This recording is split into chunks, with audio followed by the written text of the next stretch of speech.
Hello my dear students, চলো শুরু করা যাক আজকের ক্লাস। আগের দিন তোমাদের সহজ পাঠ বইয়ের অষ্টম পাঠ আমরা পড়েছিলাম। আশা করি প্রত্যেকেই ভালোভাবে সেটি মুখস্থ করেছ। তাহলে চলো আজকে আমরা অনুশীলনের দিকে নজর দেব। দেখো, প্রথমে একের দাগে আছে সঠিক উত্তরের ঘরে টিক চিহ্ন বসাও। প্রথমেরটা আছে আরমানি গির্জের কাছে বাড়ি, আপিস না দোকান? তাহলে উত্তরটা কি হবে? আপিস। পশ্চিম দিকের মেঘ ঘন নীল, ঘন কালো না ঘন ধূসর? উত্তর হবে ঘন নীল। দোতলা ঘরের পালঙ্কের উপর আছে ভূগোলের খাতা, হিসাবের খাতা না অঙ্কের খাতা?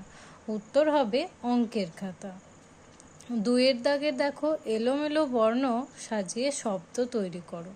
এখানে কিছু শব্দ রয়েছে যেগুলো এলোমেলোভাবে দেওয়া আছে, সাজিয়ে আমরা সঠিক শব্দগুলি লিখব।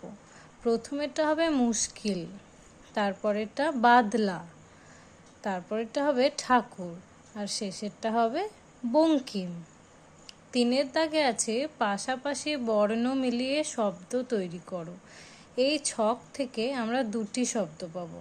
প্রথমেরটা অ ইঙয় কয়ে হয় অঙ্ক, আর দ্বিতীয়টা পয় আকার ল ইঙয় কয়ে পালঙ্ক।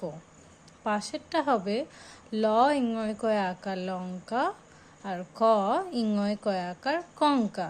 তোমরা সহজ পাঠ বইয়ের 45 পৃষ্ঠার 1, 2 আর 3 দাগে হোমওয়ার্ক করবে। তোমরা এই হোমওয়ার্কটি বইয়ের মধ্যেই করবে।